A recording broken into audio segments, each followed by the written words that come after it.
Reserve ബാങ്കിന് bomb ഭീഷണി. മുംബൈയിലെ ബാങ്കിന്റെ ആസ്ഥാനം സ്ഫോടക വസ്തുക്കൾ ഉപയോഗിച്ച് തകർക്കുമെന്നാണ് RBIക്ക് ലഭിച്ച ഇമെയിൽ. RBI ഗവർണർ സഞ്ജയ് മൽഹോത്രയുടെ ഔദ്യോഗിക ഇമെയിൽ ഐഡിയിലേക്കാണ് ഭീഷണി സന്ദേശം എത്തിയത്. റഷ്യൻ ഭാഷയിൽ എഴുതിയ സന്ദേശത്തിൽ നിങ്ങൾ താമസിയാതെ പൊട്ടിത്തെറിക്കുമെന്ന് എഴുതിയിരുന്നു. ഭീഷണി സന്ദേശം ലഭിച്ചപ്പോൾ തന്നെ മുംബൈ പോലീസ് കേസ് ഫയൽ ചെയ്ത് അന്വേഷണം ആരംഭിച്ചിട്ടുണ്ട്. ഇമെയിൽ അയക്കാൻ VPN ഉപയോഗിച്ചിട്ടുണ്ടോ എന്ന് പോലീസ് അന്വേഷിക്കുന്നുണ്ട്. ഇമെയിൽ അയച്ചയാളുടെ IP വിലാസം കണ്ടെത്താൻ കഴിഞ്ഞതായാണ് റിപ്പോർട്ട്.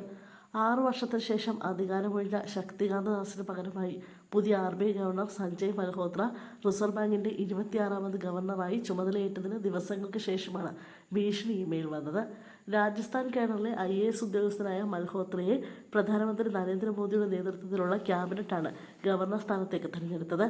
കഴിഞ്ഞ മാസം ആദ്യം മുംബൈയിലെ RBI കസ്റ്റമർ കെയർ സെന്ററിലേക്കും പാകിസ്ഥാൻ ആസ്ഥാനമായുള്ള ഭീകര സംഘടനയായ ലഷ്കർ-ഇ-തോയ്ബയുടെ തലവൻ എന്ന് അവകാശപ്പെടുന്ന ഒരാളിൽ നിന്ന് ഭീഷണി കോൾ വന്നിരുന്നു.